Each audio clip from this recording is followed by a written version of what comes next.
ቴስት የበሽታው ምርመራ ከታች ከተገለጹት ምልክቶች አንዱ ከታየም ይህ በሽታ ይሆናል ማለት ነው። እነዚህም የስኳር በሽታ ምልክቶች ሽንት ቶሎ ቶሎ መሽናት፣ የውሃ ጥማት ወይንም ክብደት መቀነስ ታይተውብን እና የአርፒጂ ራንዶም ፕላዝማ ግሉኮስ መጠናችን ከ11 ከበለጠ ኤፍፒጂ ፋስቲንግ ፕላዝማ ግሉኮስ ከ7 ከበለጠ ኦራል ግሉኮስ ቶለራንስ ቴስት ኦጂቲቲ 2 እስከ አወር ፕላዝማ ግሉኮስ ከ11 ከበለጠ Patients who do not reach this criteria may still be classified as having impaired fasting glucose (IFG) or impaired glucose tolerance (IGT) on the basis of fasting blood glucose or oral glucose tolerance test results.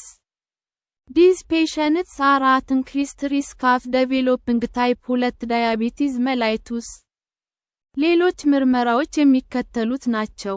ግላይኮሲሌትድ ሂሞግሎቢን HbA1c ይህ ምርመራ በሽታው እንዳለብን ለማወቅ የሚደረግ ምርመራ ሳይሆን በሽታውን ለመቆጣጠር እያደረግነው ያለው ተግባር ውጤታማነቱን ለመገምገም የሚደረግ ምርመራ ነው።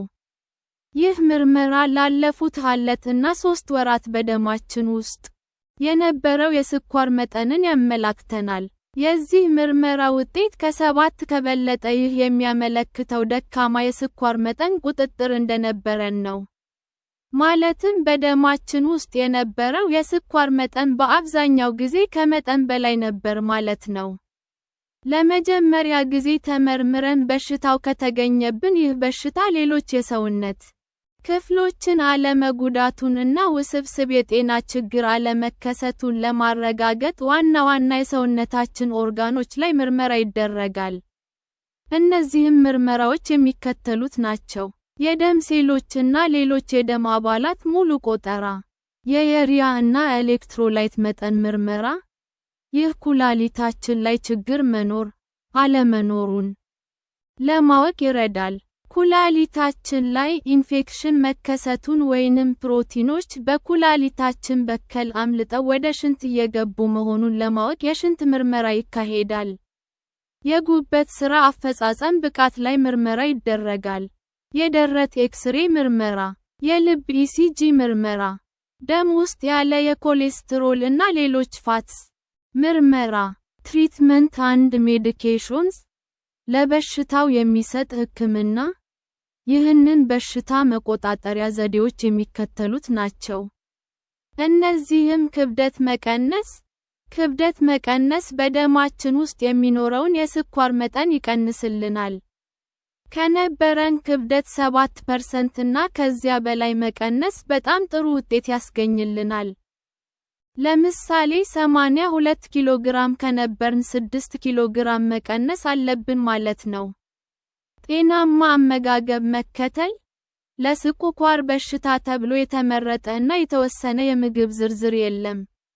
ነገር ግን ብዙ ካሎሪ ያላቸውን ምግቦች፣ ጣፋጭ ነገሮች፣ ሪፋይንድ ካርቦሃይድሬትስ፣ ሳቹሬትድ ፋትስ የያዙ ምግቦችን በጣም መቀነስ እና ብዙ አትክልቶችን፣ ፍራፍሬዎችን እና ፋይበር የበዛባቸው ምግቦችን መመገብ ጠቃሚ ነው። የዘወትር ስፖርት እንቅስቃሴ። ዘወትር የስፖርት እንቅስቃሴ ማድረግ ጠቃሚ ነው። በሳምንት ውስጥ ብዙ ቀናት ከ30 እስከ 60 ደቂቃ መካከለኛ ክብደት ያለው ስፖርት፣ ከ15 እስከ 30 ደቂቃ ከፍተኛ ክብደት ያለው ስፖርት በቀን መስራት ይመከራል። ነገር ግን ማንኛውንም ስፖርት ለመስራት ከማቀዳችን በፊት ሐኪማችንን ማማከር አለብን። በደማችን ውስጥ ያለውን የስኳር መጠን መከታተል። ለዚህ በሽታ የሚወሰዱ መድኃኒቶች ሜትፎርሚን የሚባሉ መድኃኒቶች ጉበታችንን ግሉኮስን በደማችን ውስጥ እንዳይለቅ ለማድረግ የሚጥሩ ናቸው። እንደ መግሊትናይድስ እና ሳልፎኔሌሪያዝ ያሉ መድኃኒቶች ጣፊያችንን ብዙ ኢኑሊን እንዲያመርት የሚያነሳሱ ናቸው። DPP-4 ኢንሂቢተርስ የሚባሉ መድኃኒቶች ጣፊያችን ኢኑሊንን ማምረት እንዲቀጥል መልእክት የሚሰጡ ሆርሞኖችን የሚያጠፉ የሰውነታችንን ኬሚካሎች የሚከላከሉ መድኃኒቶች ናቸው። እነዚህ ከምግብ በኋላ በደማችን ውስጥ ያለው የስኳር መጠን በጣም ከፍ እንዳይል ይረዳሉ ማለት ነው። ታያዞሊዲንዳዮንስ (TZDs) ወይንም ግሊታዞንስ የሚባሉ መድኃኒቶች የሰውነታችን ሴሎች ለኢኑሊን አልታዘዝ ማለታቸውን የሚቀንሱ መድኃኒቶች ናቸው። ስለዚህም የኢኑሊን ሆርሞን ውጤታማነትን ስለሚጨምሩ ጣፊያችን ብዙ ኢኑሊን ለማምረት ብዙ መልፋትና ራሱን መጉዳት አይጠበቅበትም ማለት ነው። አልፋ ግሉኮሲዴስ ኢንሂቢተርስ የሚባሉት መድኃኒቶች የተወሰኑ ውስብስብ የካርቦሃይድሬት ምግቦችን ዳቦ፣ ፓስታ፣ ሩዝ፣ ድንችና በቆሎ ቀስ ብለው እንዲፈጩ በማድረግ ከምግብ በኋላ በደማችን ውስጥ የሚኖረውን የስኳር መጠን በጣም ከፍ እንዳይል ያደርጋሉ።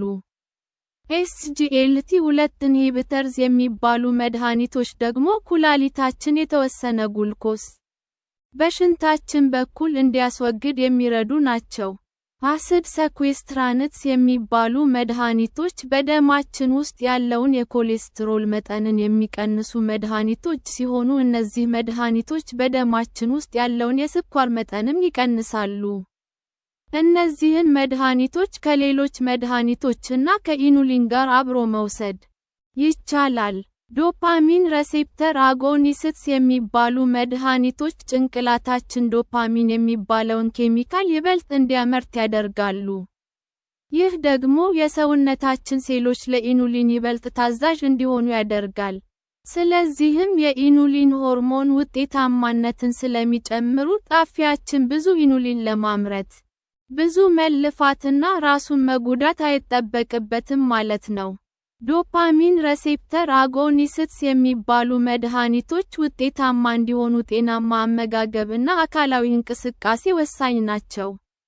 አንዳንድ መድኃኒቶች ምግብ ቶሎ ከጨጓራ እንዳይወጣ በማድረግ እንዳይርበን ያደርጋሉ። አንዳንዶቹ ደግሞ በምግብ ሰዓት ጉበት ሌላ ጉልኮስ ወደ ደማችን እንዳይለቅ ያደርጋሉ። GLP-1 ሬሴፕተር አጎኒስትስ የሚባሉት መድኃኒቶች ጣፊያ ኢኑሊንን ይበልጥ እንዲያመርት ያደርጋሉ። ፕራምሊንታይድ፣ ሲምሊን የሚባሉ መድኃኒቶች ጣፊያ ከኢኑሊን ጋር አብሮ ወደ ደም የሚልከውን አሚሊን የሚባለውን ሆርሞን ሥራ ይሰራሉ። እነዚህ መድኃኒቶች የሚወሰዱት ኢኑሊን መድኃኒትን የምንወስድ ከሆነ ብቻ ነው። ኢንሱሊን ይህ በሽታ ያለባቸው ሰዎች አንዳንድ ኢኑሊን መድኃኒት መውሰድ ሊያስፈልጋቸው ይችላል። ይህም ለአጭር ጊዜ ጫና ለበዛበት ሁኔታ መፍትሄ ሊሆን ይችላል ወይንም ሌሎች መድኃኒቶች በደማችን ውስጥ ያለውን የስኳር መጠን በበቂ ሁኔታ መቆጣጠር ሲያቅታቸው ነው። ኢኑሊንን በመርፌ፣ በአፍ መማጊያ ኢንሄለር ወይንም በኢኑሊን ፓምፕ መውሰድ ይቻላል። ከዚህ በፊት በታይፕ 1 ዳያቢቲስ በሽታ መረጃ ላይ በዝርዝር እንዳየነው የኢኑሊን መድኃኒቶች በምን ያህል ፍጥነት ለውጥ ማምጣት እንደሚጀምሩ እና ለምን ያህል ሰዓታት እየሰሩ እንደሚቆዩ ባላቸው ብቃት መሰረት ይከፋፈላሉ። አንዳንዶቹ መድኃኒቶች ከተለያዩ መደቦች የተቀላቀሉ ናቸው። ዌይት ሎስ ሰርጀሪ፣ ክብደት ለመቀነስ የሚረዳ ቀዶ ጥገና ሕክምና። የዚህ ሕክምና ጥቅም ሁለት ናቸው። አንደኛ ክብደት ይቀንስልናል። ይህ ደግሞ በደማችን ውስጥ የሚኖረውን የስኳር መጠን ይቀንስልናል። ሁለተኛ ሰውነታችን ኢንክሪቲንስ የሚባለውን ሆርሞን በብዛት እንዲያመነጭ ያደርጋል። ይህ ሆርሞን ጣፊያችን ኢኑሊንን ይበልጥ እንዲያመርት ያደርገዋል። ይህንን ሕክምና ከወሰድን በኋላ ቀስ በቀስ የምንወስደውን የኢኑሊን መድኃኒት መጠን እየቀነስን መምጣት እንችላለን። ነገር ግን ይህ ሕክምና የሚጠቅመው ለሁሉም አይደለም። ሐኪሞች ይህንን ሕክምና የሚመክሩት ወንዶች ከትክክለኛው ክብደት በላይ 100 ፓውንድ ሲኖራቸው ነው። ሴቶች ደግሞ ከትክክለኛው ክብደት በላይ 80 ፓውንድ ሲኖራቸው ነው። ፕሬቬንሽን በሽታው እንዳይዘን መከላከያ ዘዴ። ጤናማ የአኗኗር ዘይቤ ይህ በሽታ እንዳይዘን በጣም ወሳኝ ነው። የዚህ በሽታ የቤተሰብ ታሪክ ቢኖረንም ጤናማ ሕይወት በመከተል ይህ በሽታ እንዳይዘን ማድረግ እንችላለን። ይህ በሽታ ከያዘን በኋላ እንዳይባባስ ጤናማ የአኗኗር ዘይቤ መከተል በጣም ጠቃሚ ነው። ጤናማ የአኗኗር ዘይቤ ማለት የሚከተሉት ናቸው።